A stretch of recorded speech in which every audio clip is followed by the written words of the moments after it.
दोस्तों 2 दिन पहले जो घटना घटी भीमा कोरेगांव में पूना के नजदीक, वो बहुत निंदनीय है। उससे ज्यादा अफसोस यह है कि कोई बोलने वाला नहीं है।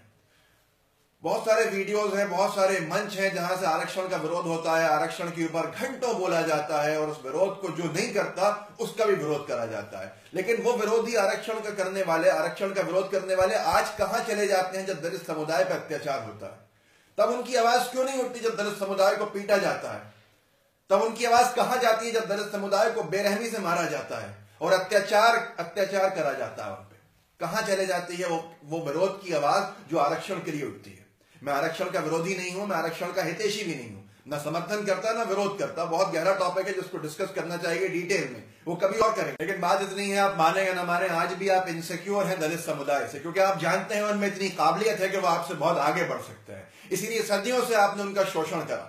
आज तकलीफ किस बात की है? क्यों दलितों को मारा जा रहा है, क्यों पीटा जा रहा है, क्यों उन पर जुल्म करा जा रहा है और सब मुख्य दर्शक बने देख रहे हैं? वो सिर्फ ये बात है कि दलित तरक्की क्यों कर रहा है।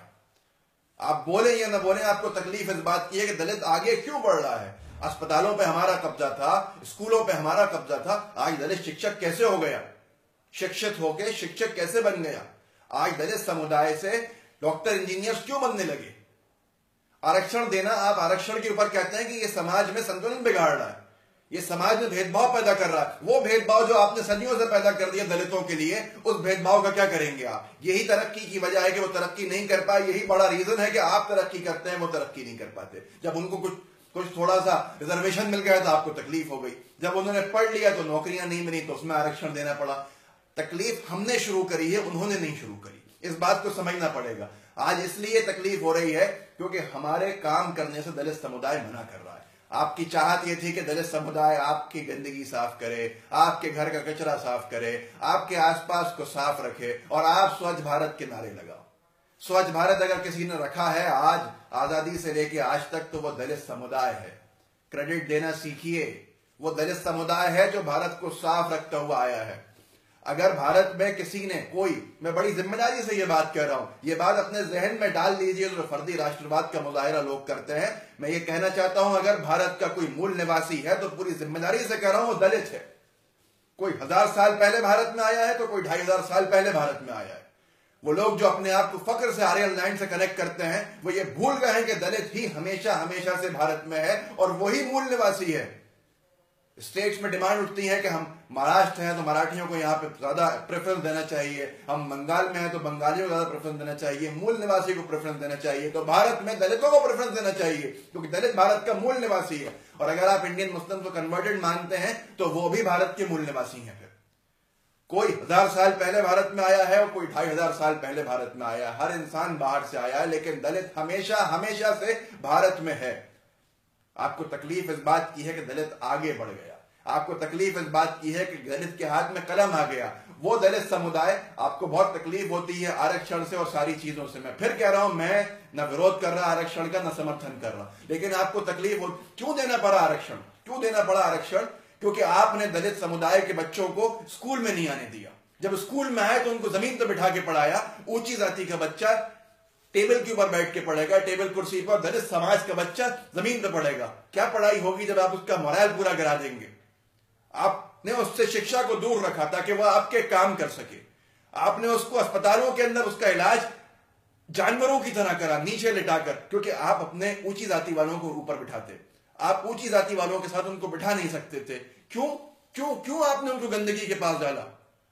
हम और आपके गंदगी साफ नहीं कर सकते अपनी? स्वच्छ भारत की बात होती है, लेकिन मजबूर हम दलितों के लिए हो जाते हैं कि दलित स्वच्छ भारत के अंदर सफाई करें, क्रेडिट हम लें, बच्चे हमारे पढ़े, दलित समुदाय जहां था वहीं रहे। आज तकलीफ इसी बात की है कि दलित तरक्की कर गया। अरे आपने उसको अस्पतालों में नहीं आने दिया, शुरू में आपने उसको स्कूल्स में नहीं आने दिया, आपने अपने घरों में नहीं आने दिया, जलील करके उसको घर में बुलाया। जब वो घर में आया तो चप्पल बाहर उतारे। यहां तक कि आपके मोहल्ले में अगर दलित घुसता था तो चप्पल बाहर उतार के अपने सर पे लेके घुसता था।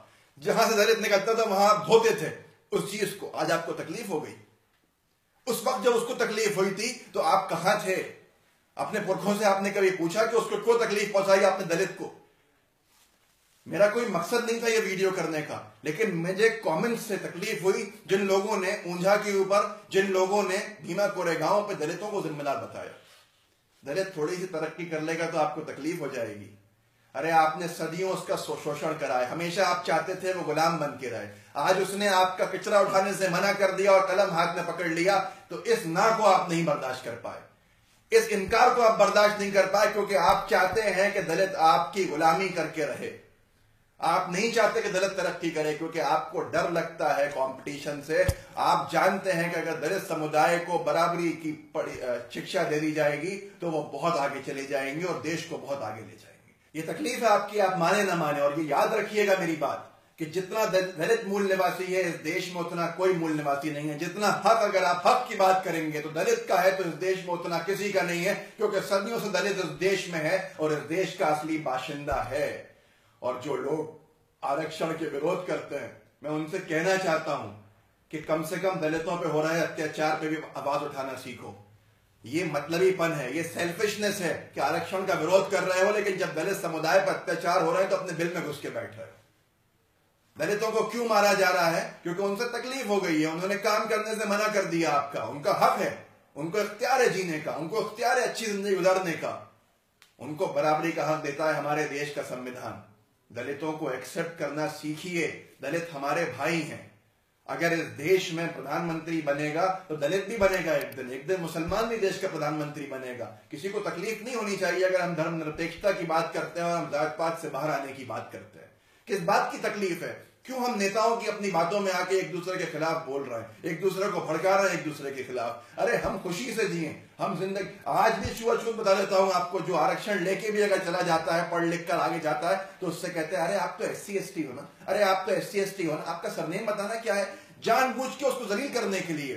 लेकिन दलित भाइयों याद रखो, अपने जहन से, अपनी सोच से इंसान ऊंचा नीचा होता है। अपने आप को बहुत हाई रिगार्ड्स में रखो, अपने आप को बहुत ऊंचा समझो, अपने आप को बहुत बड़ा समझो, अपने आप को बहुत सभ्य समझो, अपने आप को सबके बराबर का समझो। किसी की हिम्मत नहीं है कि आपको नीचा दिखा सके। अपने समुदाय को आगे लेके जाओ, और जब जब आप पे जुल्म होगा, आप पे ज्यादती होगी, आपको जरूरत पड़ेगी, मैं, मेरे जैसे कई छोटे मोटे एक्टिविस्ट आपके साथ खड़े देखेंगे। आप बेफिक्र होके जिए, आप बेफिक्र होके अपने त्योहार मनाइए, आपको जो करना है करिए, कोई नहीं रोक सकता आपको इस देश में। देश के संविधान की इज्जत आप भी करते हैं, हम भी करते हैं, ये हम दोनों हमेशा करेंगे। लेकिन जो लोग इससे तकलीफ करते हैं कि दलित समुदाय आगे क्यों जा रहा है, अपने कान खोल के सुन लो। दलित को हक है तरक्की करने का। दलित हमारी तरह है, हमारे बराबर है, हमारी तरह इंसान है और भारत का असली मूल निवासी है। जय हिंद, जय भारत।